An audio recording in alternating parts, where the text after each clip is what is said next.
Oakland, when Golden State's Steph Curry proclaimed Oracle Arena as his personal domain late in the third quarter of Sunday's Western Conference Finals win over Houston. His choir boy image took a backseat to his fiery side for just a few moments. This was the dam break that the Rockets had feared. With Curry scoring 13 points in less than 3 minutes in the kind of way that only he can while sending Houston on its way in the 126-85 Game 3 win. A drive past James Harden for an easy bucket and a 15-point lead.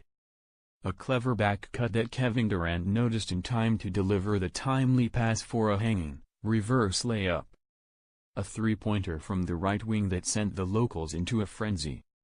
An isolation three up top over James Harden. With Curry toying with his fellow star before pulling up from long range and giving a trademark shimmy on his way down the floor. But after Curry finished at the rim yet again and pushed the lead to 24, a side of him emerged that isn't often seen in the public spectrum. "This is my house," he yelled while pointing to the floor. The man isn't wrong. After 3 days of questions about what was wrong with the two-time MVP, Curry, who had hit just 2 of 13 three-pointers in the series coming in, erupted for 35 points while hitting 13 of 23 shots, 5 of 12 from three-point range. He had 18 points during the third quarter alone, with Curry hitting all 7 of his shots and both of his threes during that period. And after the Rockets headed west with so much hope after taking Game 2 and tying the series 1-1, they were given a harsh reminder that the Warriors are simply a different team at home during the playoffs. 1. Home is where the heart is. The Warriors set an NBA record by winning their 16th consecutive playoff game at home, surpassing the Chicago Bulls team that won 15 consecutive playoff games from April 27, 1990 to May 21, 1991. Their last home playoff loss is as memorable as they come. It was the Game 7 loss to Cleveland in the 2016 Finals that came after their infamous 3-1 lead against the Cavs. 2. Strong start. The Warriors, whose Game 2 loss included a 14-point deficit at halftime, turned their first-half fortunes around this time around.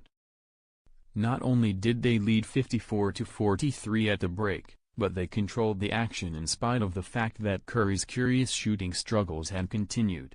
He missed 7 of 8 attempts from beyond the arc in the first half, with no sequence worse than the one that took place midway through the first quarter. Curry missed once from the left wing, this coming after a Durant drive in which he passed up an open lane to find him on the left wing. Curry missed again from the left corner seconds later after a Kevin Looney offensive rebound. Still, with Curry needing help, there was truth in the Warriors' strength in numbers advertising again. At the end of the first quarter, a Looney block on Luke Baumute at the rim sparked an 11-0 Golden State run that mostly took place with Curry and James Harden on the bench.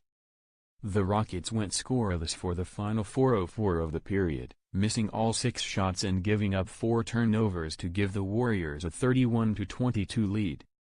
Durant, 15 first-half points, stayed hot from the start, while the Warriors received a welcome 10 points from Andre Iguodala.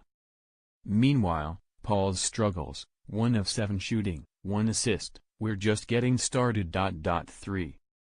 Reversal of Rockets' fortunes. Now that the discussion about Curry's health is quieted for a bit, there will surely be questions about Rockets point guard Chris Paul. Not only did he miss 11 of 16 shots, tally just 4 assists and finish with a -18 rating, but he appeared to move gingerly at times. The Rockets' role players who were so huge in Game 2 couldn't replicate their efforts either.